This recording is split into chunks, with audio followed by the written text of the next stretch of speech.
Dr. Carla. Welcome to AEK Hair Clinic.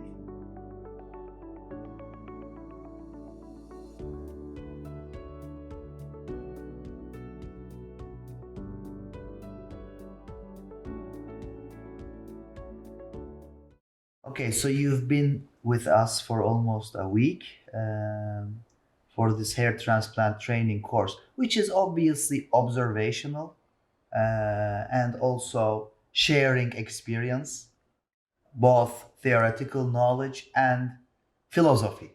Yeah.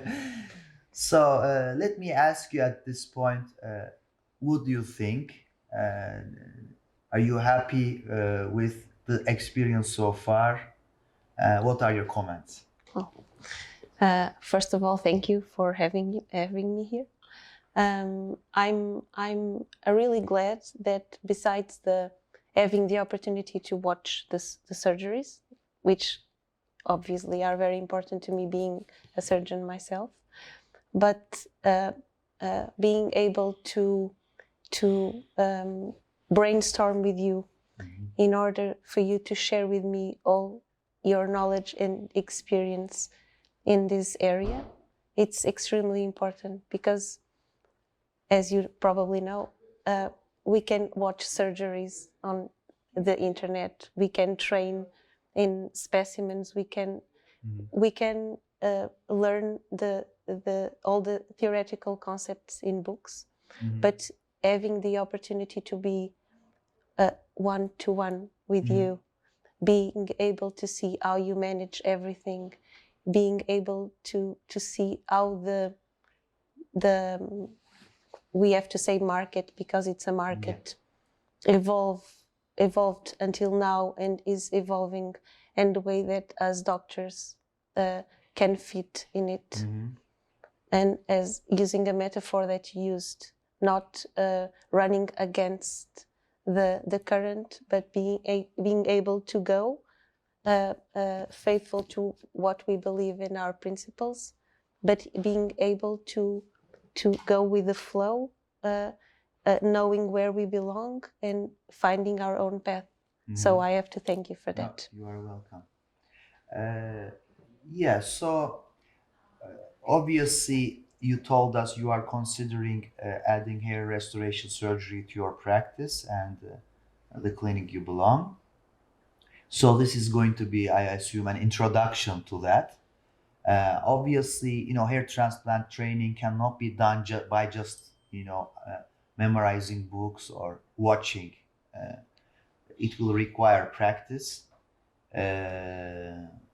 which you will obviously gain.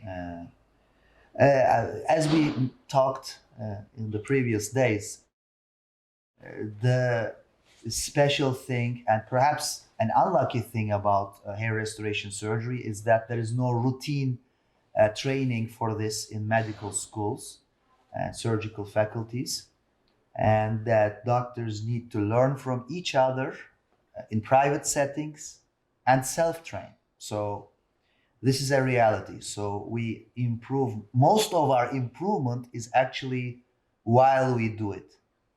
And this is a fact. And it continues forever until, we stop doing it. And this is normal to surgical training. In every surgical aspect, it applies, but it especially applies to hair because there's no training before our or during our residencies. So this makes what I call the hair restoration surgeon a rare animal that is even under the risk of being extinct if we don't share. Because, as I said, the school is not training us. Like, I'm a plastic surgeon, took 15 years to train, and yet I wasn't trained for even a minute during my residency. Of course, I had similar surgical experience from other reconstructive procedures, grafting procedures, but which of course served as a background, but never the actual hair restoration surgery. So I had to observe from other colleagues and do it myself as well.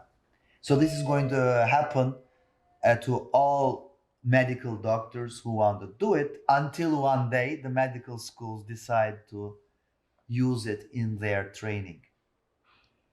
And yeah, other than that, it is important, in my opinion, not to just learn the theory, which is not a very large theory compared to what we learn normally. I mean, it's just a limited amount of information, basic information required. But it's more on the knowledge how to improve the practice, understand the market and its needs, and optimize our practice so that it's both sustainable and helpful to the patients. We have to admit in the modern world that now we have to add to our considerations sustainability and quality at the same time, not like in naive times where a theoretical quality was there and sustainability issues weren't considered at all. That doesn't apply anymore. So this is why during our interaction with you, I feel the need to share more about the philosophy, the evolving of the market and sustainability, quality control issues, and even marketing issues, which have become one of the most important parts of any industry, and which is something that we as doctors lack and don't have any background in, most of us. So I am still trying to explore these things. Like, there are some rare medical doctors that we know who are good in these things, but oftentimes people look at them, call them unethical. So a successful business owner who's a medical doctor can be seen as unethical. So the question becomes how to become successful in a medical business and be ethical at the same time. A lot of people don't worry much about that, but that's been one of my main concerns in the last few years. And hence, all the discussions we've been making in the last few days. So with the, of course, short period of time that we've been sharing with you, what would you say about, the overview you got?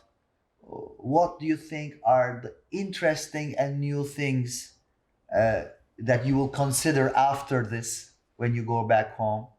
Do you have any interesting ideas that you'd like to share that you gained? So it gives me also feedback to think about it as well. Well, some of them are the result of thinking about our conversations as well, our talks, I mean, because I'm not a young surgeon starting. I'm middle-aged. Yeah, both of us the same. Neither of us. Of course, I have surgical skills that can make my learning curve faster than someone who is really starting, because in a way we can even say you already know it. Yes. Because as I said, because it's not taught in medical faculty, we in a way assume every surgeon with whatever background knows it in a way, but maybe needs to refine it. So I'd like to put in brackets here, because I'm not talking to a student here. I'm talking to a fully capable surgeon. So let's put that there. Yes, it's true. It's of course it has a learning curve. Of course it has its principles that have to be fulfilled. Of course it needs training, but as we say, I'm not starting, and I'm also training microsurgery, so I have a steady hand. I have what it takes to begin, I believe. But the things that I've seen here in your team are things that in many teams at least from what I know, are smaller teams, mainly with a doctor and a nurse. I know that there are different practices, but usually smaller teams that make the procedures longer and less effective. And from what I've seen here, being you training a specialized team that has your know-how and the training with you that you can really rely on, it's something that it's beneficial for both the practice and what is most important for us being doctors, the needs and the benefit of the patient, because in the end, that's what moves us. Of course, that we don't have to be naive in order to say this is a vocation, I don't need to be paid. Of course, that it's not how it works. But our ultimate goal is to bring the best result to the patient that comes to us. And I think that these skilled teams working together, being trained in the same principle, are the key to success.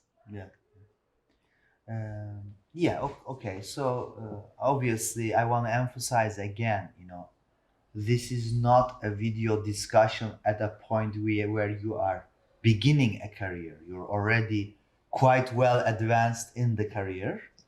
It is just that, we are sharing some more information, some more experience where I happened to spend my last 10, 15 years in a very narrow field of surgery, and that's hair restoration surgery, and hence we shared it. So whoever is going to see this interview, I want to put it that way, that this is not a doctor talking to a student or someone who's just begun the practice. It's that you're already well in for many years in surgery, and that it's just the difference that I decided voluntarily to spend my last 10, 15 years just do hair. And I'm even joking, when my wife asks me for Botox and filler, I say, "Hey, I'm not interested, please go to a friend." So I'm so dedicated, like in the last 10, 15 years. So that was a personal preference, which maybe does give some focused experience in one field. So that was what the purpose of this meeting is for, just doing one surgery and for many years. That was what I was sharing. Of course, it also makes me spend a lot of time not only on its surgical aspects, but also in its philosophical aspects, approaching hair loss, understanding market conditions, patient needs, how competitors perform it, practice it, what to do against poor practices, what to do against very strong marketing, which doesn't have maybe a first class service behind it, but because of the glamorous marketing is on the forefront. So all these I had to think about, obviously, being in the business. And I openly tried to share and will continue to share with you.